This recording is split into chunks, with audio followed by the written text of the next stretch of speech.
নমস্কার বন্ধুরা, সংসারের রীতিকথায় সবাইকে স্বাগত জানিয়ে চলে এসেছি নতুন একটা রেসিপি নিয়ে। বরবটি তো আমরা অনেক কিছুর সাথেই খাই, অনেক রকম সবজি দিয়ে এটাকে রান্না করি।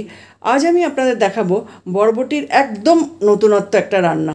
আগে কিন্তু এই রান্নাটা আমি কোনোদিন করিও নি, খাইও নি, আর কারোর কাছে শুনিও নি, কারোর কোনো ভিডিওও দেখিনি, কিচ্ছু না। হঠাৎ করেই আমার মনে হলো যে এরকমভাবে বরবটিটা রান্না করে দেখি তো কেমন হয়। তো সেই জন্যই আমি এইভাবে আজকে রান্নাটা করছি, আর ভাবলাম রান্নাটা যখন করছি আপনাদের সাথেও শেয়ার করি। তাহলে চলুন, সঙ্গে থাকুন, দেখতে থাকুন। ভিডিওটা কিন্তু পুরোটা দেখবেন, স্কিপ করবেন না। এখানে আমি কতগুলো বরবটি নিয়েছি, এবার বরবটিগুলো একটু কেটে ধুয়ে নেব। বরবটিগুলো তো আমি এরকম টুকরো করে কেটে নিয়েছি, ছোটো ছোটো করে কেটে ধুয়েও নিয়েছি। এবার আমি বরবটিগুলো একটু ভাপিয়ে নেব।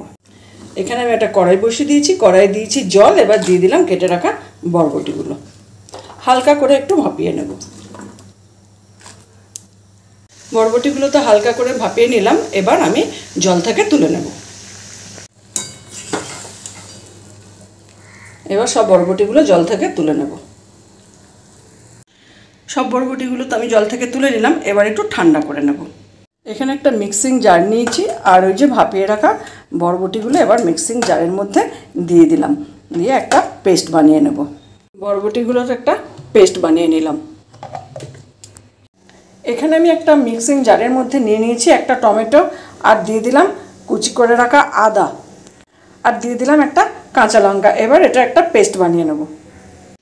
এখানে টমেটো, আদা আর কাঁচা লঙ্কা দিয়ে পেস্টটা বানিয়ে নিলাম। এখানে আমি একটা বাটিতে 1 চামচ হলুদ গুঁড়ো, 1 চামচ লঙ্কা গুঁড়ো, 1 চামচ জিরে গুঁড়ো আর হাফ চামচ গরম মশলার গুঁড়ো নিয়েছি। এবার এগুলো জল দিয়ে গুলে একটা পেস্ট বানিয়ে নেব। এখানে আমি 1 কাপ মুসুর ডাল নিয়েছিলাম, ডালটা আমি 2 ঘন্টা ভিজিয়ে রেখেছি। এরপর এই ডালটা ভালো করে ধুয়ে নিয়ে একটা পেস্ট বানাবো। ভেজানো মুসুর ডালগুলো তো আমি একটা মিক্সিং জারে নিয়ে নিয়েছি, এবার একটা পেস্ট বানিয়ে নেব। মুসুর ডালের পেস্টটা তো বানানো হয়ে গেল, এবার এটা আমি একটা বাটিতে ঢেলে নেব। এখানে একটা কড়াই বসিয়ে দিয়েছি, আর কড়াইয়ে দিয়ে দিয়েছি 2 চামচ সর্ষের তেল। তেলটা গরম হতে দিয়েছি। তেলটা গরম হয়ে গেছে, এবার ওই তেলের মধ্যে দিয়ে দিলাম সামান্য একটু হিং। এবার দিয়ে দিচ্ছি যে বরবটির পেস্টটা বানিয়ে রেখেছিলাম, সেই বরবটির পেস্টটা দিয়ে একটু ভালো করে নাড়াচাড়া করে নেব।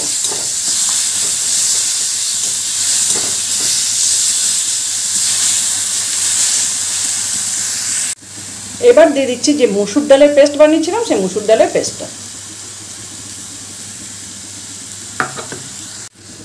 এবার দিয়ে দিলাম 1 চামচ নুন, দিয়ে দিলাম হাফ চামচ জিরে গুঁড়ো, দিয়ে দিলাম হাফ চামচ হলুদ গুঁড়ো, এবার দিয়ে দিলাম হাফ চামচ চিনি। এবার সব উপকরণ একসাথে ভালো করে মেশাতে হবে। এটা খুব ভালো করে নাড়তে হবে যতক্ষণ না শুকনো শুকনো হচ্ছে। এইভাবে নেড়ে যেতে হবে যাতে তলায় না লেগে যায়। বেশ শুকনো শুকনো হয়ে এসেছে, এবার আমি গ্যাসটা অফ করে দিচ্ছি। এবার আমি একটা থালার মধ্যে 1 চামচ তেল দিলাম, এবার তেলটা ভালো করে মেখে নেব। এবার যে মিশ্রণটা বানালাম, সেই মিশ্রণটা আমি এই থালার মধ্যে দিয়ে দিলাম, দিয়ে এরকম চেপে দেবো খুন্তি দিয়ে দিয়ে। এবার একটু হাতে করে এরকমভাবে চেপে দিচ্ছি।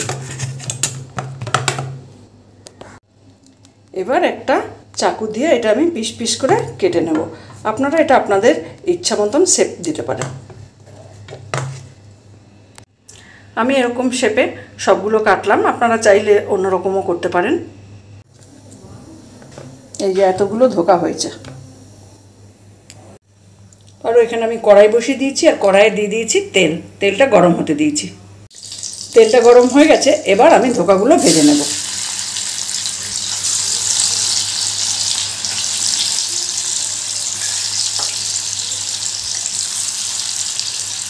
ভালো করে উল্টে পাল্টে ভেজে নিতে হবে।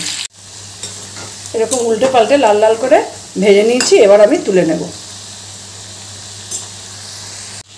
এরকম করে বাকি সমস্ত ধোকাগুলো আমি ভেজে নেব। সব ধোকাগুলো ভেজে নেওয়া হয়ে গেল। ধোকাগুলো তো ভেজে তুলে নিলাম। এবার ওই তেলের মধ্যেই দিয়ে দিচ্ছি একটা তেজপাতা, হাফ চামচ গোটা জিরে, একটা ছোট এলাচ আর 2 টুকরো দারচিনি দিয়ে এবার ফোড়নটা ভালো করে ভেজে নেব। ফোড়নটা ভালো করে ভেজে নেওয়া হয়ে গেছে, এবার যে টমেটো, আদা, কাঁচা লঙ্কার পেস্ট বানিয়েছিলাম সেটা দিয়ে দিলাম। এবার ভালো করে কষিয়ে নিতে হবে যাতে টমেটোর কাঁচা ভাবটা না থাকে। টমেটোর তো একটা কাঁচা কাঁচা গন্ধ আছে, বা ভালো করে কষিয়ে নিলে সে কাঁচা গন্ধটা থাকবে না। এবার যে গুঁড়ো মশলার পেস্ট বানিয়ে রেখেছিলাম সেই গুঁড়ো মশলার পেস্টটা দিয়ে দিলাম। হলুদ গুঁড়ো, লঙ্কা গুঁড়ো, জিরে গুঁড়ো আর ধনে গুঁড়ো দিয়ে সেই পেস্টটা দিয়ে দিলাম। দিয়ে খুব ভালো করে এটা কষাতে হবে।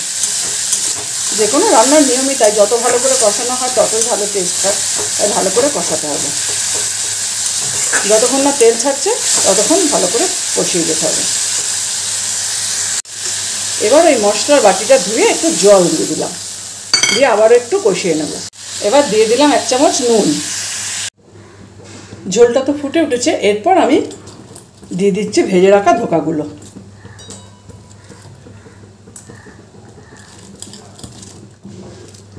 সব ধোকাগুলো আমি দিয়ে দেবো।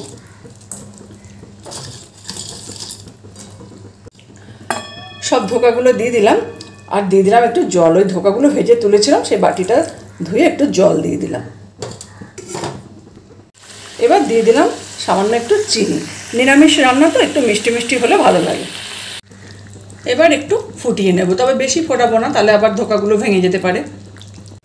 এবার উপর থেকে দিয়ে দিলাম 1 চামচ গরম মশলার গুঁড়ো। গরম মশলার গুঁড়োটা ভালো করে মিশিয়ে নেব, তারপর আমি গ্যাসটা অফ করে আপনাদের দেখাচ্ছি। একদম রেডি হয়ে গেল বরবটির ধোকা। ধোকা তো অনেক রকম খেয়েছেন, বরবটির ধোকা খেয়েছেন কখনো? না খেলে একবার খেয়ে দেখুন। তাহলে দেখলেন একদম রেডি হয়ে গেল বরবটির ধোকা।